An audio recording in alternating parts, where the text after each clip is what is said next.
ये बात समझनी पड़ेगी कि अंतःकरण धर्म में जब तक ममत्व है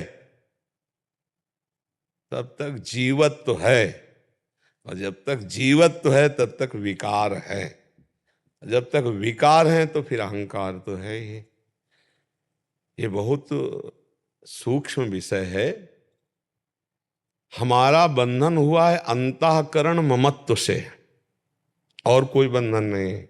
ना कभी हमारा बंधन था, ना है, न रहेगा बच्चा। हम भ्रम से अपने को आत्मवत अंतःकरण में तन्मयता करके मना कष्टान इंद्रियाणी प्रकृति स्थान कर सती, बस इसी में फंस गए। शुद्ध मय में कुछ नहीं, अचाह स्थिति है, निर्विकार स्थिति है। शुद्ध मय को भूल करके अंतःकरण में जो मैं स्थापित हो गया, और उसी से मैं स्त्री हूं, मैं पुरुष हूं, मैं विद्वान हूं, मैं मूर्ख हूं, मैं गृहस्थ हूं, मैं विरक्त हूं, ये मैं के साथ जो जो लगा वो सब माया युक्त है।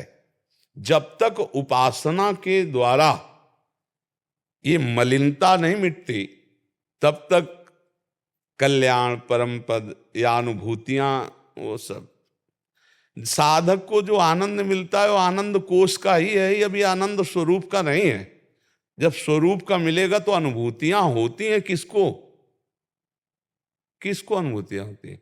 वो खुद अनुभव स्वरूप है, तो अनुभूतियां मुझे हो रही हैं, यही अज्ञान की बात है। अभी वो अनुभव थोड़ी हुआ है जिसे अनुभव कहते हैं।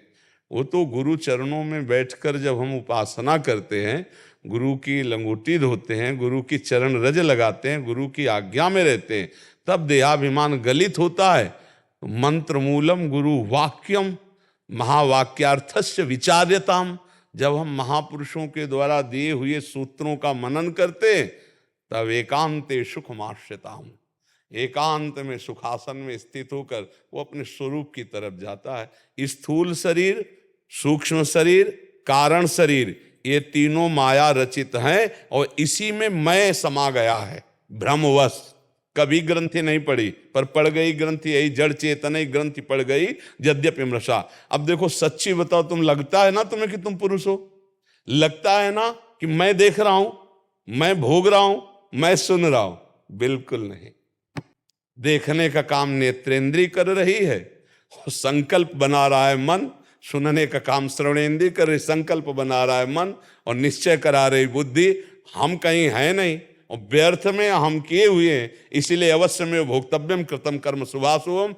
उस अविनाशी चैतन्य घन को स्वयं में फंसा करके ये दुख सुख का भोग भोग रहा है। स्वाप्निक, सत्य नहीं है, स्वाप्निक सुख दुख। जैसे स्वप्न में हम देखा कि बहुत पिटाई हो रही है, अब पूजे जा रहे हैं, जगह तो न पिटाई थी न पूजा थी, है ना? ऐसे ही स्वाप्निक दुख सुख के मान अपमान के भ्रम में हम फंस गए, जबकि हम अब भी नहीं फंसे हैं, पर फंस गए। अब यही उपासना की तीक्ष्ण धार बनाकर विवेक की, ज्ञान की, और जो भ्रमात्मक बंधन उसे काट देते तो जीवन मुक्त हो गया। पर है बहुत कठिन, इसीलिए निरंतर नाम जप करो। पहले सद आचरण का कर्ता भाव, असद आचरण का त्याग, फिर सद आचरण से पवित्र हुआ कर्ता भाव का लय, साक्षी मात्र, तब जाके वो उसका अनुभव। अब चूंकि बहुत टेढ़ी खीर है, अभी कहाँ, अपने लोग तो बहुत दलदल में फंसे हुए हैं, जहां से बात कर रहे हैं बहुत ऊंची तो इसीलिए नाम जप करो, और पहले ये ठान लो कि शास्त्र विरुद्ध आचरण नहीं करेंगे। करो ये कर्ता भाव, असत का त्याग और सत कार्यों का अनुशीलन, सत कार्यों का अनुष्ठान, फिर सत कार्यों के कर्ता भाव का त्याग। तब अनुभूतियां अपने आप से अपने आप की होती है। अनुभूति मुझे किसी और की हो रही वो गलत है। अपने आप से अपने आप की अनुभूति होती है, कोई और नहीं है, कोई और नहीं, दूजो नहीं, द्वैत नहीं है, वो एक ही है। सोई जाने जे देहु जनाई, तो जानत तुम्हें तस्मित तज्जने भेदा अभावात। ब्रह्मविद ब्रह्मवि भवति। तो ब्रह्मवि बहुत कम, तो वो ब्रह्म था, है, रहेगा तो वो वही जानना है बच्चा। उसी जानने के लिए संतों का समागम करते हैं। तो हमारी प्रार्थना, पहले असद आचरण से बचो, सद आचरणों का अनुष्ठान करो, तब पवित्र अंतःकरण में जो बुद्धि निर्णय करती है विवेक के द्वारा, फिर वो सही होता है। अभी क्या, जैसे दर्पण धूम से धूसरित हो जाए तो फिर प्रतिबिंब सही नहीं दिखता, ऐसे मलिन अंतःकरण है।